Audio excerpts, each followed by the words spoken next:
Hello, everyone. This is the Flow State podcast. Today, I'm joined by the wonderful Lotty Wiltshaw. Lottie, hello, welcome. Hello, thank you. I enjoyed that hold music. That's pretty Thanks funky. very much.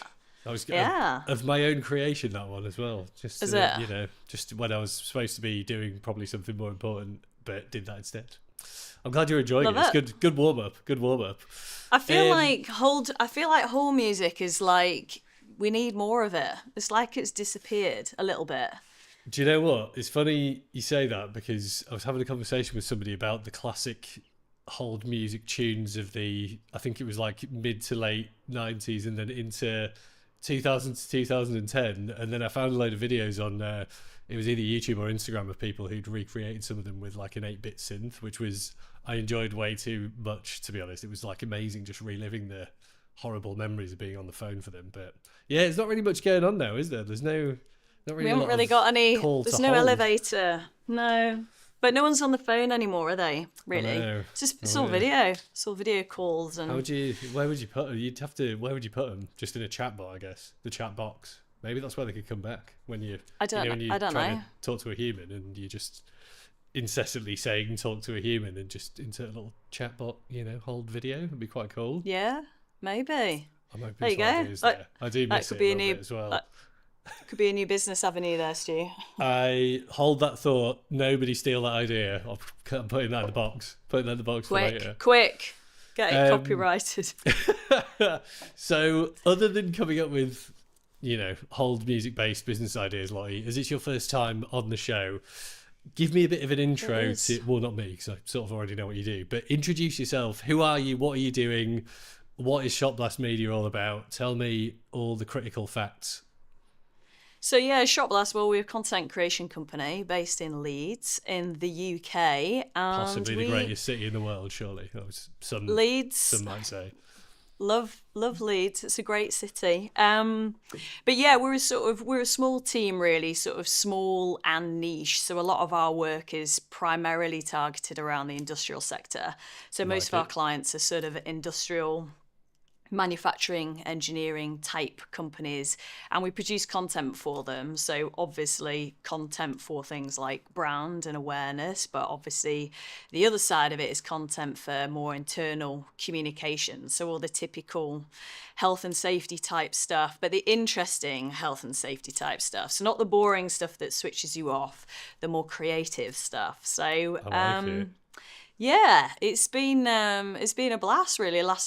We've just celebrated our 13th birthday. So, I saw that, yeah. Congratulations. Yeah, thank you. So yeah, we're in our teen era now. So it'll be interesting to see what happens next, really. I was sort of saying to someone the other day, I was like, I feel like when you start your business, you have those sort of early volatile years when you're starting and it's like a baby, coming into the world, and then you find your feet and you groove a little bit, don't you? And then ultimately, now we hit the teens, it's like when you're trying to grow and scale up and get to the next stage, I feel like we're going to have more of that volatile state again. So I see quite a lot of challenges coming up, but it keeps it real.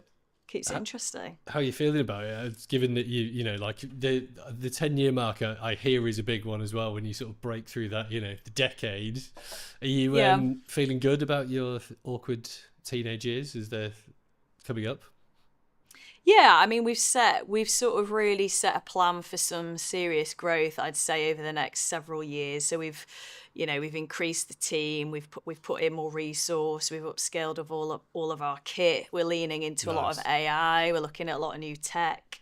We're sort of exploring different technologies. So I think, I'm excited. I think there's a lot for us to learn, and I think there's going to be quite a lot coming into our space that's going to shake things up a little bit. We're going to get some dystopia going on, so it's how you navigate that. But I think obviously once you've been in business 13 years, you have a good reputation, you've got a good client base. So ultimately, I think that should sort of set your stall out for the future and see what it brings. So yeah, I'm optimistic. No, I'm glad to hear that, because I'm obviously you mentioned a few things I'm keen to dig into, like around the whole creative world, but I think it's nice to hear that you're feeling positive about it, because I've been a bit doom and gloomish about the whole sort of encroachment of AI tools onto the world of the creative arts. And like, I think you guys are in an interesting space where you're blending together, working with companies that make like very hardcore, like real stuff in the manufacturing industry, right? Which is like irreplaceable physical things that you can't just be like, oh, computer can do that. But then obviously you guys are, you're communicating what is happening in a very much more intangible digital form that's just like under attack from a lot of different sides. So I think first and foremost, like, how are you, what is your current take on like AI tools and the way that they're being used in your world at the minute? Because I know you're mainly video, right, but you're still doing a fair bit of like photography as well, or are you where are you guys at, and how are you using it? Where are you seeing it sort of being helpful or possibly being not helpful at the moment? Well, it's all video content creation. So there's photography that we generally, if we're out to sites, we'll plug that in and bring in a third party generally to deliver that. I think they're definitely two different art forms of those. You get content creators and photographers, and they are, whilst you might have some of the same kit, they are, in their true creative sense, they are separate disciplines. I think with AI, it's an interesting area. I think that there is a lot of concern within the industry and within the creative industries about where it's going. But I think that's across the board in general. Everyone's like, AI is going to take our jobs. And, maybe long term it will do. If you think about the point of, this whole concept, isn't there, of singularity, and once AI reaches, surpasses human levels of IQ, where's the trajectory? Where does stuff go? I think in terms of creative, so much of life and what it means to be a human being is connection, right? So it's connection with people, it's connection with your audience. So at the heart of all content, really, if you're looking at things fundamentally around building trust, it's connection. So AI is a great tool. I think there's huge benefits of using it. We use it a lot, and we're leaning into it very, very heavily because it's coming full force. So you have to fully embrace it. But I think if you're confident in your understanding of content, in the sense that it's nuanced and it is storytelling and it is about human connection, AI can't replicate that. It's derivative, right? So it learns from what it knows. So, true creativity, true authenticity, true human, feeling, that's always going to sort of play a part, I think. And that's the human job, is to facilitate that. AI is a great bolt-on for like speeding up your workflows, putting in automations. It can do a lot of the grunt work. And as time ticks on, I'd like us to see how we can build AI agents, particularly in post-production, to, do some of the grunt work instructed by us, the humans, to sort of be able to speed up and add a lot more kind of value really to our client base. And then we come in and finesse. We do all the, the nuance stuff, all the creativity, all the, we know what it's like to be human, right? Because we are humans. So how is AI? Yes, it could learn that in theory, but, if you're talking about, we get to this dystopia where you've got robots walking around and you've got people, whilst there will be people that go for the robots, people are still going to want people, aren't they? Really? Yeah. I'm with you there. I think like there's been a few amusing examples of exactly what you're talking about over the past few conversations. Like someone was saying, like, we might get the Wall-E version of the future, right, where everyone just turns into a weird human blimp because you forget, like, it's like the sort of Disney version of the Matrix, I guess. And I was like, yeah, maybe that was pretty. I mean, it kind of became great, I guess. It's a bit of a happy sad film. But then someone else was just like, obviously the classic Terminator Matrix view, which is pretty depressing and fairly terrible. And then I was reading, like, I think I sent you a bit of this before we jumped on, like, the current view of big tech in the US, which is like funny and also a bit tragic in that I didn't realize, but like, the reason that US technology companies are trying to hoover in all of creative work from forever is because they're scared of China and they're scared that they're going to fall behind, which I was quite surprised about, where you were like, great, so you want to continue to just steal everyone's creative work because you think you'll make less money, seems to be the general view there. But it's reassuring to hear that you're still, I like the faith in just kind of, look, we can still use these tools to continue to be more human instead of like just becoming slaves to like weird robot workflow and artificially generated garbage, basically, which seems to be coming out at an alarming rate, right? Yeah, it's going to flood. It is going to absolutely flood the market, AI creative content, but so much so that I think people will get turned off to it because it's not real. So whilst it can fulfill a lot of things, and that's why I very much see it as sort of a hybrid way of working. I think there'll be space for both, for sure.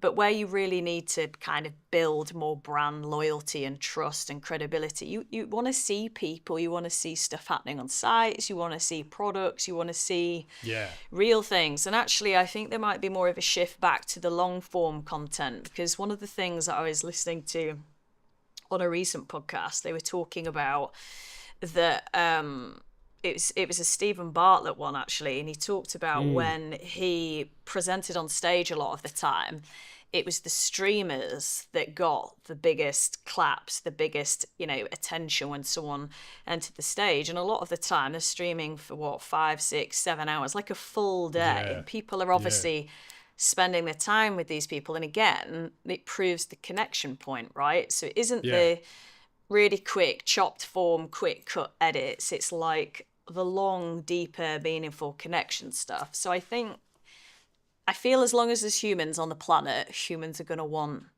connection, because that's what we live for, is connection. At the heart of what we live for, it is connection with each other. That's it. Yeah. So, and look, I mean, I totally agree. I think, and if you're not doing that, like, what what are you even doing, right? Like, it seems kind of futile to be, just plugged into the internet 24/7 if it's not to actually interact with each other, right? And like, I think without getting too distracted on a rant about the current state of the internet, you just touched on something that I did want to ask you about, which is longer form content and building that, like you were saying, just sort of building that relationship and sort of the establishing trust with people and explaining the nuts and bolts of what you're doing. I have quite a lot of, I don't want to say trouble, but it's often I'll say challenging with a lot of the people that we've been working with over the past couple of years to get people to be bought into that like bigger narrative around things, which is I find a bit of a shame, because we work with a lot of like quite complex software businesses, which is there's parallels with like manufacturing in that a lot of them are very complicated to sell in, like the sort of very like involved behind the scenes-y infrastructure-y type products. So you need to kind of know a lot about how they work and what you want to do with them, and there's a long process to bring them into an environment and an infrastructure, which seems ripe for me to do, the kind of thing that I would imagine you guys would be doing, right? Where if you go to a manufacturing client and they want to tell the story of some weird thing that you don't even know exists but supports like half of human life, like when you think about plumbing, you're like, nobody apart from plumbers, nobody thinks about plumbing much unless it breaks, right? But without plumbing, we would just not have showers or baths or hot water or taps or whatever, right? So a lot of work goes into maintaining that. But you and I, you'd be like, well, water comes out of a thing. I don't need to consider that any further, right? So I did have a question at the start of this. The question I was going to ask you was, when you're approaching this with with your clients and how you guys look at this, like, how do you approach sort of helping people to, build those narratives around what they're doing around a potentially quite boring, product or application of something, to say, look, like, where is the interesting human part of that? Because that's kind of what we are often struggling with like the flow state clients as well, is like they're often software, right? Like only certain people get excited about it. So we're like, right, but what's the human side of this? Where's the benefit for me? Like, as a possible, very much removed end user, like, how do you guys like approach that? I guess is the question. Yeah, it's a good question. I think it's all back to storytelling, isn't it? If you want to get people bought into something, you've got to tell stories. So it's trying to tell more stories around products and services, and understanding, I guess, how the information is, what type of information you want to get out there, and ultimately then what format is it best going to be suited to. I mean, obviously we've seen a lot of the rise recently of podcasts, so this is all, again, it's going back to that long form content, isn't it? It's the thought leadership, it's the opinions, it's the the full narrative around the piece.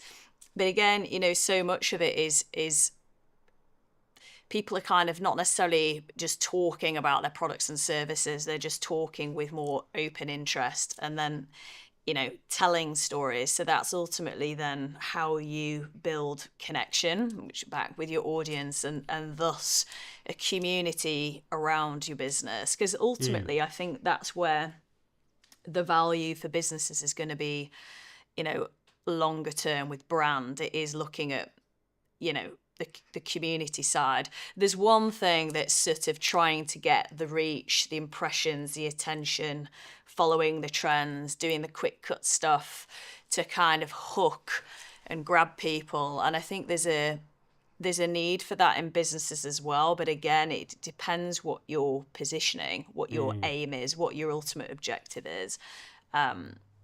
It's like, I mean, I spent time last night. I went out for dinner with a client. Now, this client, he told me that we've known each other for 9 years, and this is the first time I've met him in person. Oh, really? Physically. Brilliant. Physically in person. We've worked on numerous projects together, and we had dinner, and we had 2.5 hours time sitting down, and we talked about so many things, a lot of things that that we just wouldn't have talked about if we were in a different setting, different location, in an office, on a call.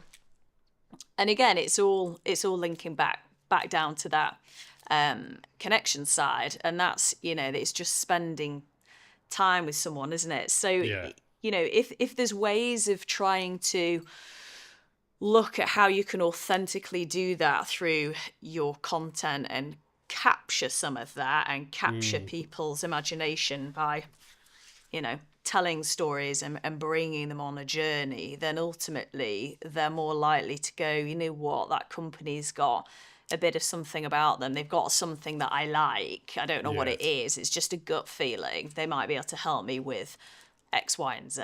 So that's kind of a long-winded way of answering your question, but I don't think there's one quite a long-winded right question, or so totally fine. Well, there's no right or wrong answer. I think it's just looking at what works and what typically feels right.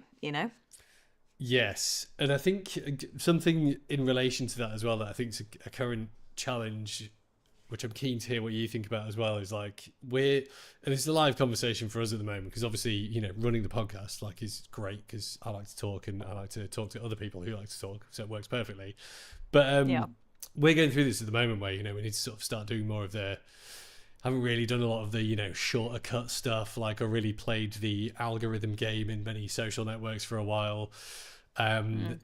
Mainly because it couldn't really be asked and didn't have to. But now, we're in a similar position to you where sort of looking to scale the business a little bit. You sort of have to start doing it. I don't just want to throw loads of money down the digital advertising toilet, because I don't think, at our stage it's particularly useful. So the challenge we've got, which I know we spoke about briefly before as well, is like, it feels a bit distasteful to me personally to have to then be like, YouTube, we know that shorts work really well, so now we have to be like, from this conversation, how do we create a few sort of provocatively titled short videos that we can fire out, so we can take advantage of like where YouTube are focused, which is pushing like short form video, because it's what generates the money. Or with LinkedIn we spend a lot of time on there, so how do we do more corporate-y, boring stuff, which is basically like Facebook from, you know, the 2010s now. So how do we spin it for that? I find it quite hard reconciling our own sort of brand position and how we want to represent our business and team with, you know, those formats where you have to be like, look, if we're going to do this organically, which is where we focus, you have to sort of play the game a bit in those environments. And unfortunately, there's no real way around that unless we want to just spend a ton of money, like, you know, pushing our messages to people, which we don't want to do. So I guess my questions to you, Lottie, are, do you think, you know, do you have the same feelings about it? Do you think you know, is that just sort of a bit of, you know, self so what I'm looking for here, you know, is that just like you just got to hold your nose and do it, or is it an actual issue and it should be something you should be concerned about, you know, as a team who do a lot of brand building stories yourselves? Like, is that something you've come across? Yeah, I mean, we've really upped the game on that side, I would say, more recently, because obviously we're in a fortunate position, right? As content creators, we have a lot of content. We have all our clients' content. We have content that we can create ourselves. So we've you know, we're surrounded by it. And I think recently we've had to sort of make a decision about what's, you know, going to work best for us. And ultimately, I think so much of it is experimentation. I think people get too bogged down in making sure they've got everything and making sure it's right before they get started. And this stuff takes so long, particularly organic stuff. It takes so long to build. So you've just got to get started. And I think the more, again, it's back to the authenticity part, the more authentic and raw and real it can feel, the better, really. I mean, there's obviously, there's place for polish, which is important. But, you know, when you're talking about socials, I think you've just got to, you know, I mean, I try and release brand, like personal brand content. So I've just started my own channels and try and do that every week. And it's literally, I'll have some talking topics and I'll just say what I think. And it isn't rehearsed. It's not pre-planned. It's just my opinion on it. If people like it, they like it. If they don't, they don't. But it's unique to me because it's me and my thoughts. And I think that's what's important for businesses as well is, yes, okay, you've got to have some understanding of, you know, what will work on TikTok versus what will work on LinkedIn is different from how it's maybe cut, edited, packaged up. So yes, there's a sort of, let's say, a template you've got to work to that's going to help you if you want to push it organically. What you're actually saying and doing, I think you've got to find your own vibe, really. There's no point trying to go, oh, well, that worked for that company over there, so we're gonna do that one thing and kind of chase the trends. Let's just take that. We'll take all of that. Yeah, Brilliant, right? Because no one knows. No one can sit here and go, oh yeah, I'm gonna make the next trend piece. No one knows. They organically come out of nowhere because someone has thought, you know what, this is funny, or it's a moment or whatever. It's captured something that's unique, and then it's obviously then gone viral, and that's, you can't really recreate that. You've just got to be real to yourself. And yes, understand how can you position content so, you know, you're not making content and not putting it in front of the right audience. You know, that's important because otherwise it's not going to work, right? So you need to understand where your audience is. But the more you put out there and just get going with it, the more the audience really is going to tell you what content it wants to see, because you'll find from the data and the stats, and that's what you have to check is look at the impressions, look at the likes, look at the comments, look at, you know, what's the information that's coming back, and then you can start to find out what kind of things work. Like for us, we know a lot of our behind the scenes content works really well. People want to see production. They want to see real people with cameras on site. You know, we're not plugging what we do. We're just showing people what we're doing, and that's of interest to people. Like that stuff always tends to outperform other things that we've done, you know. So it is the more raw, gritty, you know, this has been set up over here, or that's not quite worked out over there, or we've given an opinion on this over here, because it's just life, it's just unfolding day-to-day stuff, and that's what people tend to like for us, but everyone's different. So you've got to put lots of bits out there, look at the data, look at what it's saying, understand the nuance between the platforms, but ultimately be real in your approach, be authentic to yourself. I think that's you touched on a number of pieces of advice that I think are really sound there as well, that I've been given and have heard over the years, which are really interesting. So if I'm recapping you correctly as well, like, it's just getting started. Number one is like the key thing, right? Like, I think even winding way back to my SEO days of like, you just got to do stuff and then see if it works or not. Like, I've spoken to so many people who just can't get over that like first hurdle of, I might look a bit stupid or say something and someone might disagree. And like, I know we're in a very highly how would you describe it, like volatile environment at the moment online with online discourse, but like you said, I think if you have an opinion and you can stand by it, like, people may well disagree. It's fine. You're not hopefully going to be killed over it. Like, you might get shouted down from idiots who just spend all their time on the internet, but like, who cares? Like, well, there's trolls everywhere, aren't there? That's life, exactly. And like, you would hope most people would be reasonable enough to disagree with some useful commentary and not just something stupid. But I think that's a really interesting one. And to your point, like, just I think people seem very afraid to just test stuff as well. Like, I know can be a bit scary when it's got your own face or possibly brand attached, but I've just found, like, you've got to not be afraid of looking like an idiot every now and then to get anywhere, because if you are too scared of a bit of embarrassment, you're only ever going to sort of achieve whatever you've achieved and stay in whatever state you're in, right? Like, there's no way to really progress anywhere without doing something stupid every so often, which you may well disagree with, but I think I've got where I am by doing several stupid things so far. Like, I'm not going to stop doing them now. You have to. Yeah, and you just got to start somewhere. I went to a conference, it was back in April, and it was this woman was talking about how she built she had a massive social following, and the content she was putting out was amazing, but she showed everyone in the conference the first video that she put out, and it was super basic, pretty cringy. And she played it, and it's sort of like, you look at that and you see here, this is like 8 years down the line of consistency and building on her own platform, and it's just a lot of hard work. And obviously online you get a lot of the polished finished article when you see a lot of established sites and channels and platforms, and I think that is what puts people off, because they go, well, I can't be anything, I'm never going to be that. But they might be, but it's understanding it doesn't happen overnight. It takes time. It's like If you go into the gym, right, you start training, it's 2, 3, 4 years down the line until maybe you've changed your entire physique. It takes a lot of effort and hard work over and over and over again. So the key thing is, and you hear it all the time, it is just getting started. And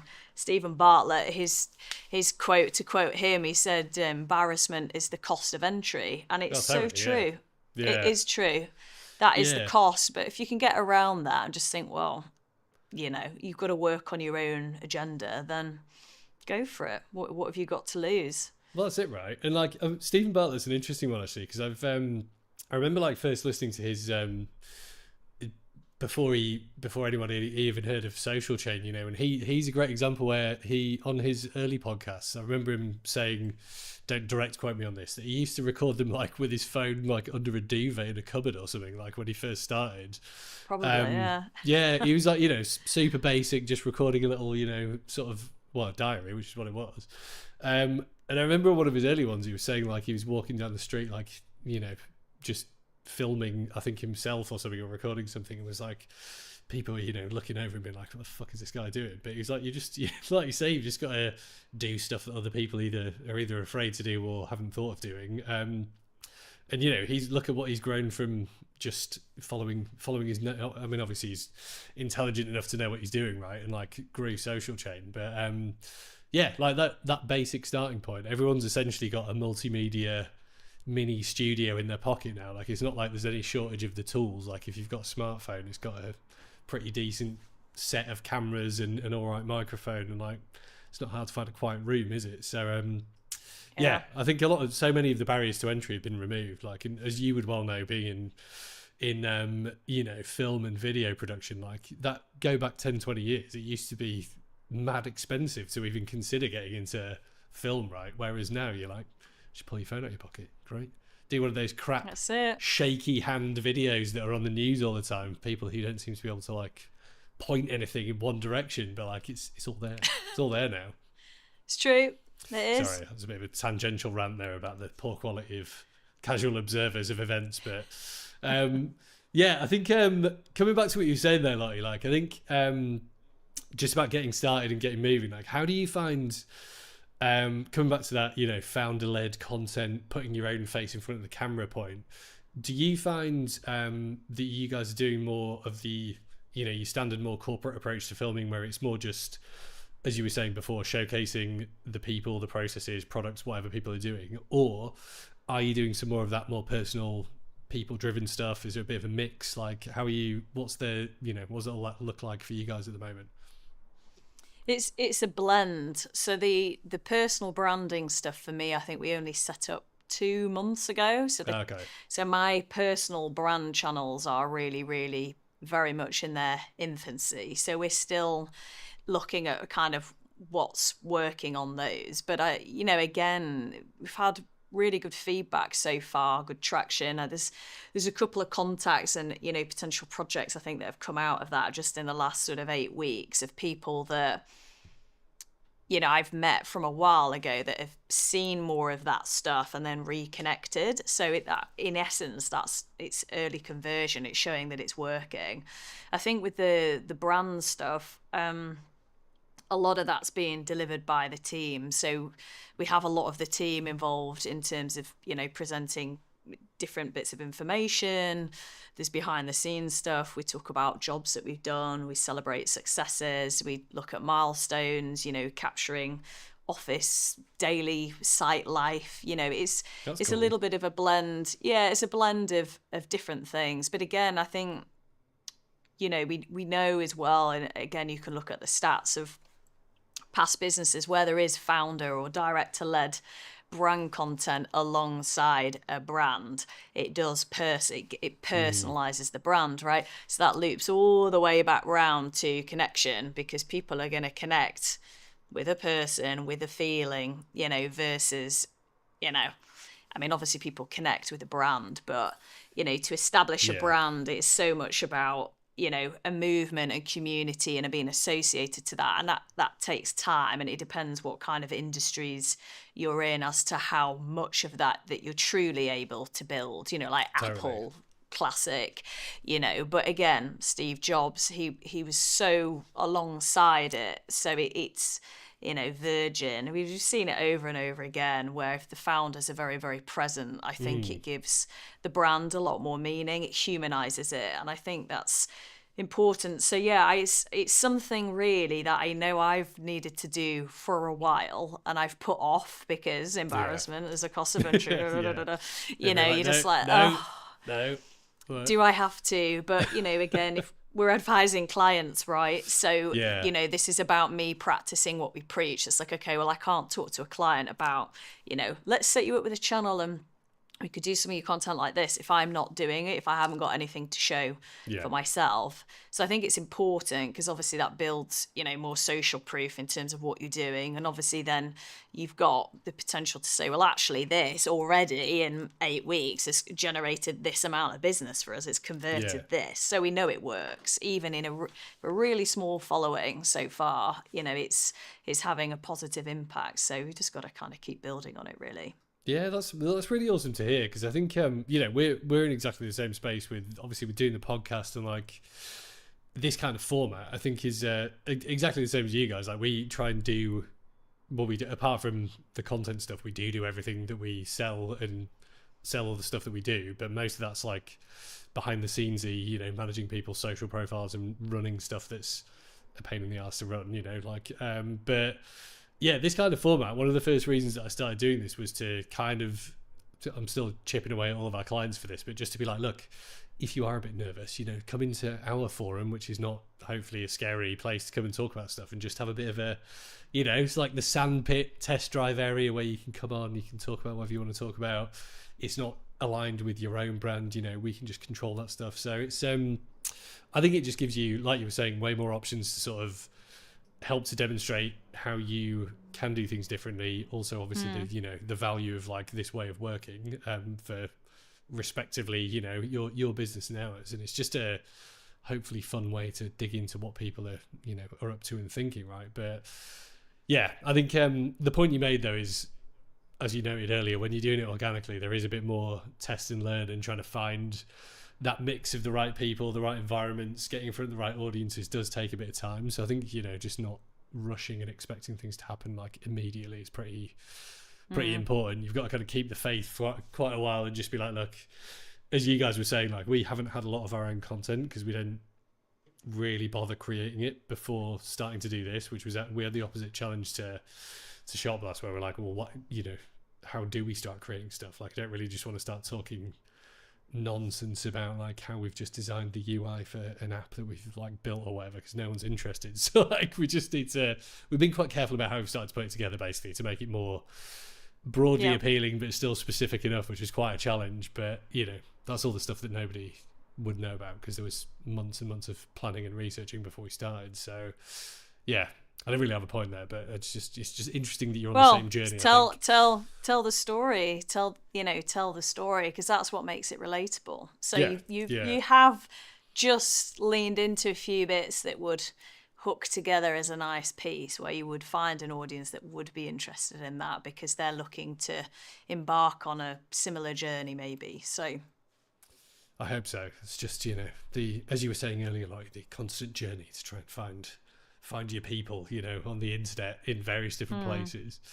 I have to say, the other thing I wanted to ask you about, which is on a bit of a tangent, is you obviously are working in a much more real life customer facing kind of environment than we do, broadly speaking, at the moment. How have you found, what is the general situation in the UK like at the moment? What's business like? Is it picking up a bit in the manufacturing industry? Is it still on a downturn? You know, how are things over there? I think we're in a recession, coming into a recession, potentially a big one. Always fun. Great. Yeah. So I get the sense. I mean, we do a lot of work with construction, and it always starts there, really. And from having had recent chats with some of my contacts that are in around the industry, that work in the industry, you know, a lot of people that they know are saying, you know, 30-40% down on last year. I think we've obviously had a change of government. So without getting political, because I don't really talk politics, that has had, option, to be fair, a tremendous impact in some ways for that. And yeah, I think it's going to be interesting, I think, to see how the next sort of 12 months goes for businesses and where their priorities are going to be. I mean, I wouldn't say we necessarily work ultimately with recession-proof industries. However, we work a lot with manufacturing, engineering. You know, we have a lot of clients in the power sector, utilities. You know, some of those are pretty safe. You know, they just sort of they keep creating power, right? Because we need power, whatever's gonna happen. So, you know, there's maybe a slight advantage there. But I think in any shift, you know, I try to not get down to this sort of recession thing. I think you know, you have ups and downs within business, and there's business to be found everywhere. It's just you know, when things are good, people are throwing work at you and throwing contracts at you and throwing things your way. And when there's a bit of a shift, which we're seeing now, you actually, you know, you've got to dig a bit deeper. You've got to try a bit harder. You've got to put more effort into that pitch or that proposal, or, you know, go the extra mile. And I think, you know, there's nothing wrong with that. I think that's a good thing, because actually it reminds you to be hungry, right? And you still got to, as a business owner, I think if you if you lose that fighting, stay hungry feeling, and you're in a position where you coast, you're not really caring as much about what you're doing. So I actually think there's opportunity where you have maybe a change in the wind, because it makes you approach things differently. It makes you take a little step back. You do a bit of a review. You know, all of those things you can fundamentally use to your advantage. And for every no, there's a yes around the corner with the right type of company. It's just got to align at the right time. So, you know, and they could be businesses that you work with for years and years and years. So yeah, I think the state of the economy at the moment here in the UK, I don't think it's particularly great, and I think we're going to see it get worse over the next 12 months or so. And we'll see how that plays out. But, you know, I feel like it's somewhat the same for a lot of places at the moment. I just think we're going to get a real big shift coming. There's a lot going on. It's a little bit scary, but, you know, it's so much of it is, you know, it's out of our control. So it's what you can do to control your own portion of it, really, I think. Yeah, I mean, I think that is very much my perspective as well. Like, I think we... And what's it like over there? Do you feeling the same vibes, or...? Yeah, it's not been... I mean, things have...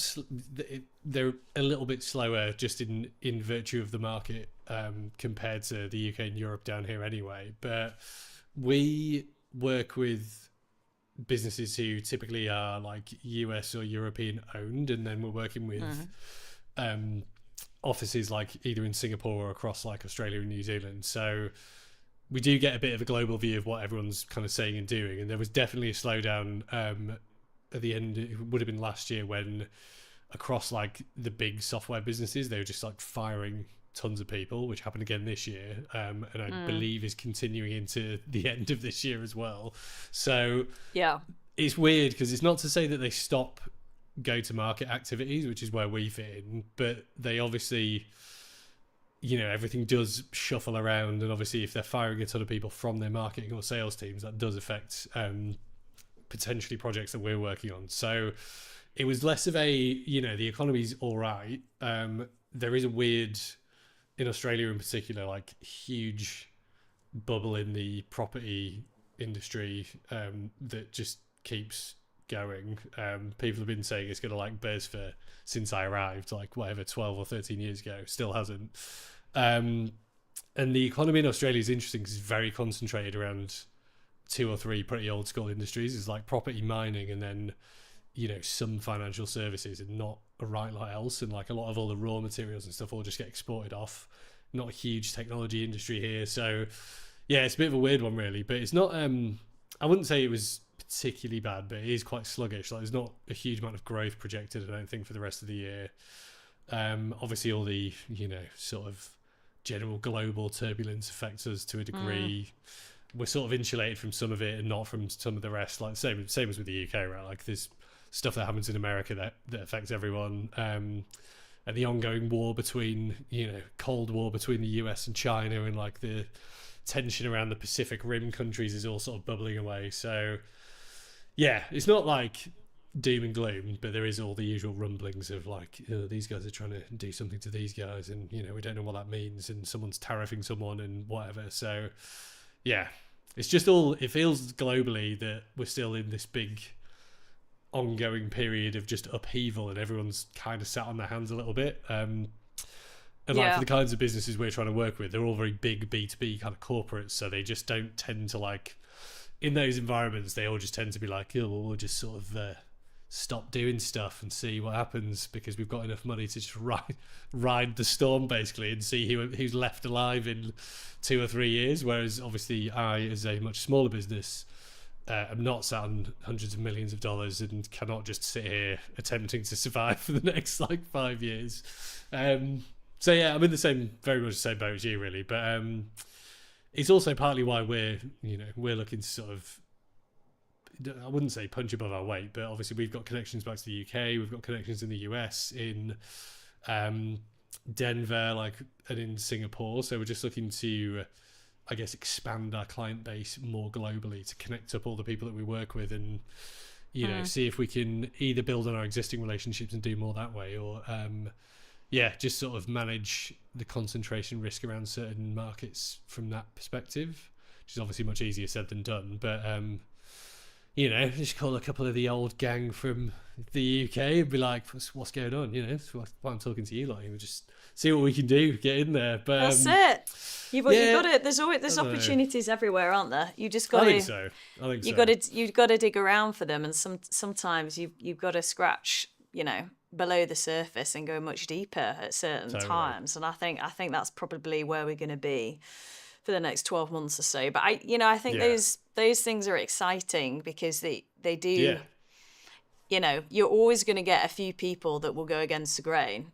Typically, yes, a slowdown. Everyone cuts training. Everyone cuts marketing. It's 80% maybe do that, but you will then have a pocket that will absolutely invest in that and go against the grain, because that's how huge brands have grown overnight, when you look back through past recessions that have done that. I think it's just being open-minded, isn't it? And as you say, being kind of practical, looking at, what are the practical things that you can do and consider. I think for me, I was thinking recently that, obviously with new business, it's when people don't know you, it does take longer to kind of convince people of that. So, maybe there's more work to be done with, retention of our existing client base, talking more to our existing client base, seeing more of our existing client base, me physically going to people's offices, boots on the ground, there's not as much of that happens, I don't think, and hasn't post-COVID. And, as I alluded to last night, meeting a client in person, 9 years, that shouldn't really happen in a way. I should have seen him several times in person. So maybe that's a note to self to go, okay, let's go out. Let's do some trips. Let's go traveling and see some people, like in the person. Do you know what though? I think again, I was talking to a few of my also fairly long in the tooth other agency, either ex-agency or still agency friends about this as well. Because we, obviously when we were spending other people's money, used to spend as much time as possible entertaining people, because we could go to fancy restaurants and go drink expensive drinks and not have to pay for any of it ourselves, which was awesome. But going from that to, the COVID, the period we don't talk about now, where no one could go anywhere, to now, I still don't think we've got the balance exactly right again. And your example is a perfect one where I don't think it's necessarily bad that you haven't met your client in person before now, because I think now post COVID people are a bit more like, oh well, unless we really need to meet, there's no need to actually go out and do we need to could it have been an email? I think that mentality is still very much there. And breaking back through that to just be like, do you know what? It is fine just to meet for lunch and catch up, or whatever, which I'm still a big fan of. But unfortunately, a lot of my client contacts are all over the show now, so it becomes quite an expensive exercise to fly to, Singapore for lunch and back, which obviously is, a $2,000 lunch by the time you're done's not really worth it, unless you're there anyway. But I think there's definitely still a bit of that, people are just a bit just can't be asked, I'll just stay at home or stay at the office or just not bother, which is a bit of a shame, because that is where you build those relationships, right? Some of the people that I'm still in touch with now from going back 15 or 20 years or whatever, from those days of just being we'll go and do a quarterly review, but just do that as fast as possible so we can all just go out for dinner and hang out for an evening, was essentially how we retained some of our biggest clients at the agencies I've worked at before. So I think there's room to bring that back, basically, is what I'm saying, without also just spending all of your profits on, going out and entertaining people, because then you'll be right back to needing to go win more business again, right? This is it. It's all in the balance. Yes, exactly. And I think on that poignant, let's go meet people note, Lottie, like, tell me, how should people find you guys? If people haven't heard of Shot Blast, how can they find your channels? Where are you? What should they be talking to you about? How can they get in touch with you? Well, I think so much of it is with socials is a great one really for us. Like everything's on there.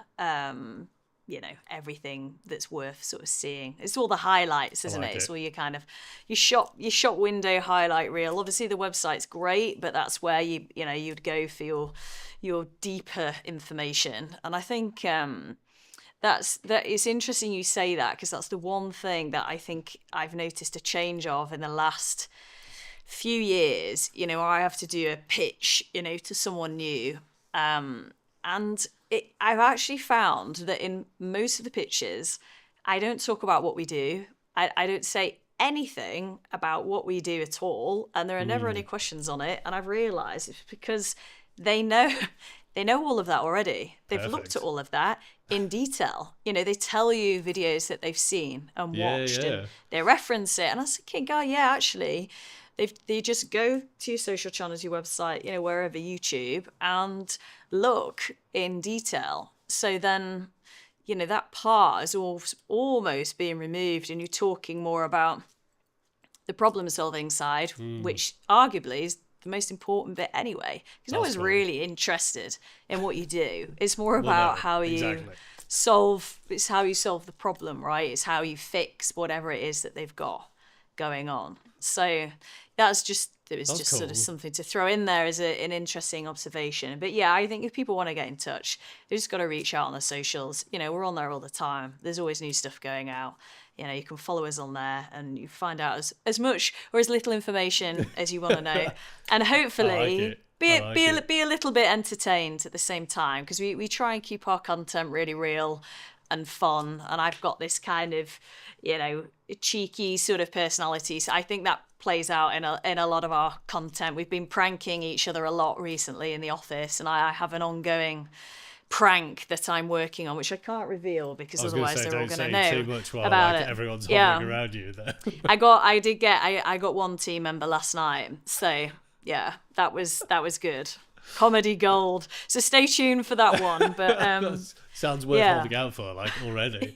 Are these getting into dangerous territory, or are these, I assume, work appropriate? Oh no, right? they're I don't think I'll be getting. HR won't be getting involved. We should be safe. I like it. I'll have to. I'll include all of the links to all your various socials under this episode, when we put it out. Great. Is there anything else? Just circling back around to where we started, before we wrap up, what is there anything else that you, I guess, want to touch on the subject of the importance of those key things you mentioned, like human connection, storytelling in film, the importance of, I guess, bringing a human face to brands potentially? What is what are the key things people should be thinking about if they're thinking about actually using film as a medium for their business? Just keep that work focused. Yeah, I think it's simplification. I think everything sometimes gets made to be a lot more complicated than it needs to be. And we are now in an era where, as you say, you've got everything at your fingertips. You've got AI, you've got everything that can help you, that can speed things up, that can give you ideas, it can make you think about different things. So I think you've just got to not overthink the process. It's just simplify it right down to what are you interested in, and what are you interested in really in talking about in relation to your field, and then working on a format that's going to allow that to come out in its most genuine way, and then just see what happens. But look at what happens. You can't just throw stuff at the wall and hope it sticks. I think you've got to just You have to look at what's going on and assess and be prepared to pivot and change and flex, but keep it simple. You know, it doesn't need to be difficult. It's not rocket science, is it? And I think the overcomplication of things slows down the decision making. It slows down getting started. It takes the vibe away, and you know, people overthink it, and then they're not themselves because they're coming across. You just got to like try and let all of that go and just imagine none of it's there, and just be yourself. Keep it real, and see what happens, and just keep plugging away at it. Slowly catch a monkey, right? I like it. What a note to end on as well.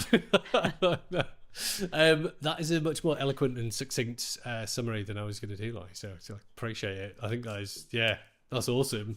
Well, look, I don't know if you've listened before, Lottie, but I still don't have a good ending for the show. So thanks for coming on and joining and talking to me. It's been super interesting, and hopefully thank can have you back in future if you want to come back and recap this some is of this. it. Yeah. Well, maybe I've just got to, in the interest of like personal connection, boots on the ground, maybe I just need to fly out to Australia. I feel like you probably should. Have a little do trip. It in person, right? I need to buy some more microphones. Excuse. Yeah. Well, look, there's more than one chair in this room, so there's an open invitation there. Just let me know. Let me know when you're down. That's it. I'll get my flight booked. I like it. Awesome. Well, thanks for coming on, Lottie. Pleasure. This is the ending. That's the end of the show. So thanks, and talk again next time.